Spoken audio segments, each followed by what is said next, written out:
महाराष्ट्र के नासिक की सतपीर दरगाह पर चली इस बुलडोजर कार्रवाई का मामला अब सवालों के घेरे में आ गया है। बल्कि अब यह मामला सुप्रीम कोर्ट तक जहां पहुंचा है और तो और इसे लेकर बॉम्बे हाई कोर्ट को सुप्रीम कोर्ट ने तीखे सवाल करते हुए फटकार भी लगा दी है। इसके साथ साथ सुप्रीम कोर्ट ने हाई कोर्ट पर कई सवाल भी दाग दिए हैं। सुप्रीम कोर्ट ने स्पष्टीकरण मांगते हुए पूछा है कि नासिक नगर निगम की ओर से सतपीर दरगाह के खिलाफ जारी विध्वंस नोटिस को चुनौती देने वाली याचिका को तत्काल सुनवाई के लिए सूचीबद्ध क्यों नहीं किया गया था।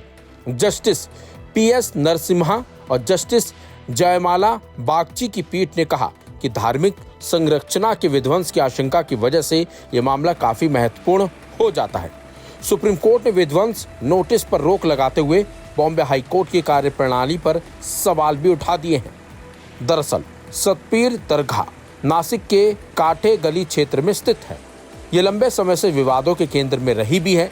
नासिक नगर निगम ने 1 अप्रैल 2025 को इस धार्मिक संरचना को अवैध घोषित करते हुए विध्वंस नोटिस जारी किया था।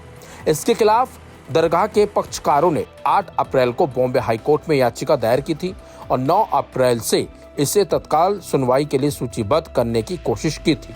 हालांकि याचिकाकर्ताओं के वकील ने सुप्रीम कोर्ट को बताया कि हाई कोर्ट ने इस मामले को सुनवाई के लिए सूचीबद्ध नहीं किया, जिसकी वजह से उन्होंने सुप्रीम कोर्ट का दरवाजा खटखटाया है। सुप्रीम कोर्ट ने इस देरी पर नाराजगी जताते हुए कहा, हमें समझ में नहीं आ रहा कि 9 अप्रैल से अब तक क्या हुआ। जबकि याचिकाकर्ता के वकील का कहना है कि हम हर दिन मामले को सूचीबद्ध करने की कोशिश कर रहे थे।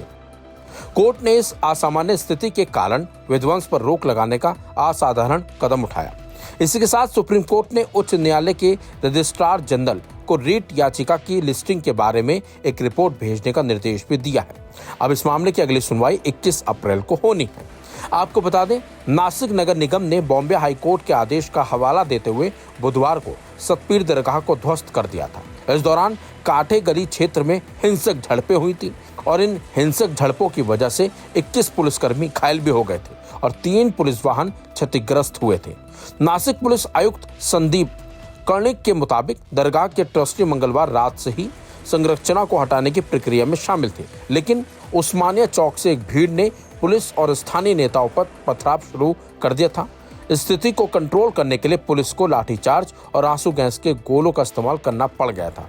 पुलिस ने इस हिंसा के सिलसिले में 15 लोगों को हिरासत में भी लिया है। वहीं सतपीर दरगाह को लेकर पहले भी विवाद हो चुके हैं। फरवरी 2025 में नासिक नगर निगम ने दरगाह के आसपास की अनधिकृत संरचनाओं को हटाने के लिए एक अभियान भी चलाया था, लेकिन मुख्य संरचना को तब नहीं छुआ गया था। स्थानीय हिंदू संगठनों और कुछ लोगों ने दावा किया था कि दरगाह खुद अनधिकृत है और इसे पूरी तरह से हटा देना चाहिए।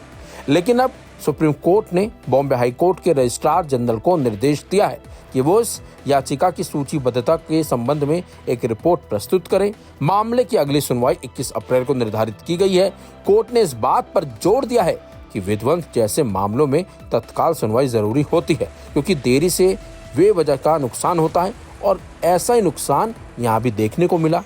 पथराव हुआ और इस पथराव की वजह से कई पुलिसकर्मी घायल भी हो गए। खैर, अब देखना होगा 21 अप्रैल को सुप्रीम कोर्ट इस पर क्या फैसला और किस तरीके की सुनवाई करता है।